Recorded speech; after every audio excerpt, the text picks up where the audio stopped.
When I regard the whole silent universe, and man without light, left to himself, and, as it were, lost in this corner of the universe, without knowing who has put him there, what he has come to do, what will become of him at death, and incapable of all knowledge, I become terrified, like a man who should be carried in his sleep to a dreadful desert island, and should awake without knowing where he is, and without means of escape. I see many contradictory religions, and consequently all false save one.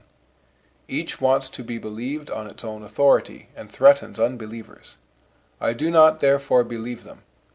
Every one can say this. Every one can call himself a prophet.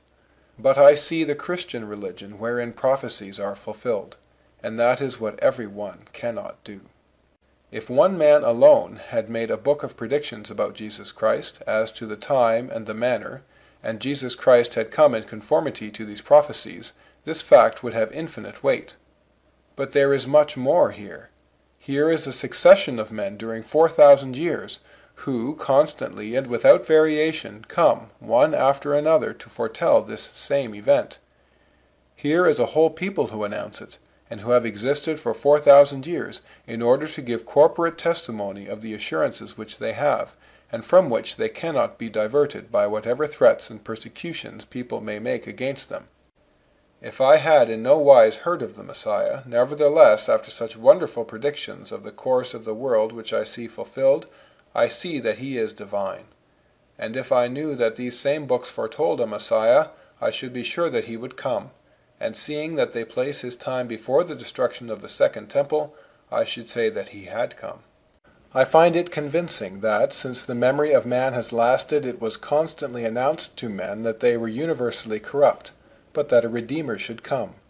That it was not one man who said it, but innumerable men, and a whole nation expressly made for the purpose, and prophesying for 4,000 years.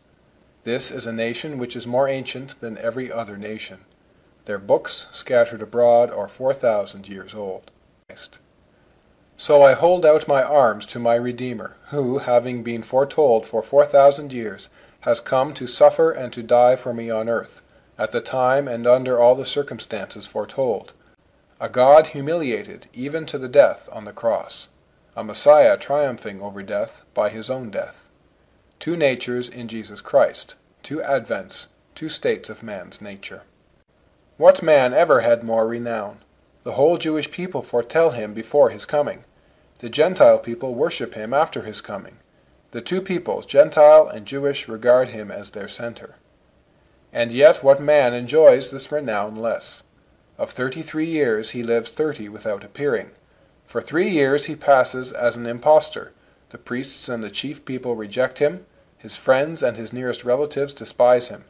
Finally he dies, betrayed by one of his own disciples, denied by another, and abandoned by all. What part then has he in this renown? Never had man so much renown, never had man more ignominy. All that renown has served only for us to render us capable of recognizing him, and he had none of it for himself. Who has taught the evangelists the quality of a perfectly heroic soul, that they paint it so perfectly in Jesus Christ? Why do they make him weak in his agony? Do they not know how to paint a resolute death? Yes, for the same St. Luke paints the death of St. Stephen as braver than that of Jesus Christ. They make him therefore capable of fear before the necessity of dying has come, and then altogether brave. But when they make him so troubled, it is when he afflicts himself, and when men afflict him he is altogether strong. The supposition that the apostles were impostors is very absurd. Let us think it out. Let us imagine those 12 men, assembled after the death of Jesus Christ, plotting to say that he was risen. By this they attack all the powers. The heart of man is strangely inclined to fickleness, to change, to promises, to gain. However little any of them might have been led astray by all these attractions, nay more, by the fear of prisons, tortures, and death, they were lost.